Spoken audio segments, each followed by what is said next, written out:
Real Estate Show. It's your show that gets you India's best property deals. Well, the budget is just around the corner, and as always, expectations are high from the Finance Minister. The industry is hoping for some more tax ups and some more supportive policies. We're going to tell you what this budget could mean for your property. We're also going to tell you what unlocking of 1,500 hectares of land across the country by Indian Railways could mean for property in your area. All that and a lot more in the next half hour, so let's quickly show you what we've lined up for you today. Realty aims high once again this budget. Realty might have to dole out additional service tax post-budget. Railways unlock 1,500 hectares of land. Well, the last budget was a bit of a dampener for the real estate sector, but that's not stopping developers from putting out their wish list once again. They want infrastructure status for the real estate sector, they want more tax exemptions and so on. The list is fairly long, and my colleague Samira Jalali has been speaking to developers from across the country and has this report.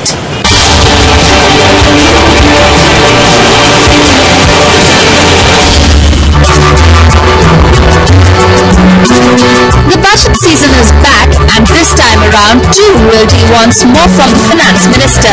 The sector, which is seeing some sort of recovery on the back of stimulus packages announced by the government and competitive interest rates, hopes that Budget 2010 could not inverse the recovery graph.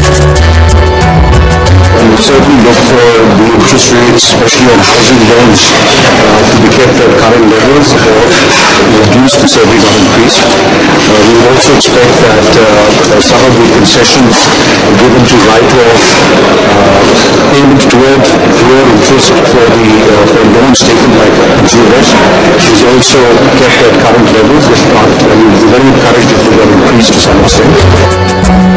Much of the developers hopped on to the affordable bandwagon last year, and even as they are competing with each other to break the price ceiling, they want the government to do more than just providing land on subsidized rates.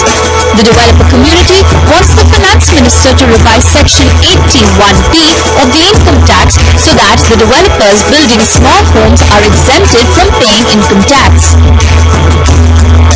Section 80IB should be revived, and there should be no income tax on developers for making smaller houses. Do need to give a civic society, they do need to give shelter to people, and it is a basic necessity.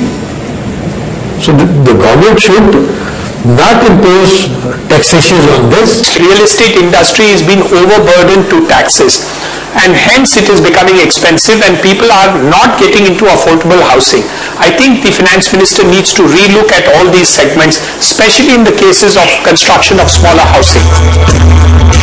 The industry is looking forward for stabilized bank interest rates and reduced stamp duty in the upcoming budget. The industry wants stamp duty rates to be equal across states. Stamp duty rationalization should be there across country. They should try to reduce the stamp duties and put one stamp duty across all. And reiterating its ongoing demand, the sector wants to be given the infrastructure status. Developers and analysts say that including real estate into infrastructure would provide the right kind of impetus to the realty sector that is still recovering from the slowdown. Developers say that exemption on taxes and easy accessibility to loans will eventually lead to better productivity from the developers, and the benefit could be passed on to the consumers. The infrastructure status should be given to the industry. The main reason being by that, the money will become easily accessible to the developers so that they can invest more money by taking money from the banks, and more stocks can be created. The realty sector also wants income tax exemption limit to be extended from 1.5 lakh to 3 lakh. Principal repayment amount to be increased from 1 lakh to 2 lakh. Extend tax holding for IT parks till 2015. Increase the external commercial borrowing timeline. The realty sector was disappointed with the interim budget last year, but this year they have drawn their charter of demands. But the big question is, will the finance minister actually give in and roll out incentives for the sector? Will the developers actually pass on the benefits to the end consumers and provide homes at affordable prices?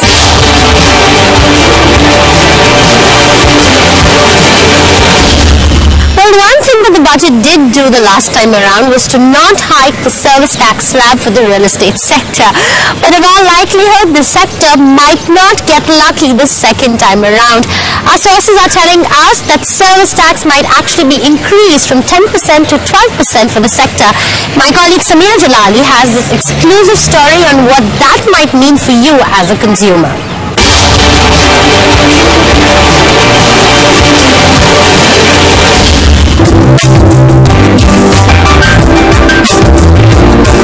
The union budget is round the corner, and the real estate sector is hoping some good news from the finance minister. More subsidies, tax exemptions, fund allocations for the housing sector, and more. But even as the industry is hopeful that this time around the sector might get an additional push from the government, sources tell Bloomberg UTV the finance minister may be in a different mood this time around. The real estate sector might have to bear the burden of a 12.5% of service tax on purchase of new land, home sales and fresh construction. And as most of the industry experts say, if this tax is levied on the realty sector, it will be the end consumer who might have to bear the burden. The real estate sector is already under a service tax of 10.3%, which was reduced from 12.36% last year due to slowdown that led to falling revenues. But with demand picking up in the realty sector, experts say the government has to earn revenue from some sources, and looking at the current situation, the government might just raise the tax bar. So what will be its effect on the property prices? Right now, there is a lot of supply. The consumer demand has not really picked up, so there is a lot of competition, and the consumers are choosy. So if I don't think developers can increase the prices arbitrarily. Consumer is aware, consumer is choosy, and if the benefits by way of taxation are passed on to the industry, they will percolate down to the consumer. Of course, it will be time before we know whether the developer will pass on service tax costs to the customer, considering recovery in the realty sector is still at a nascent stage.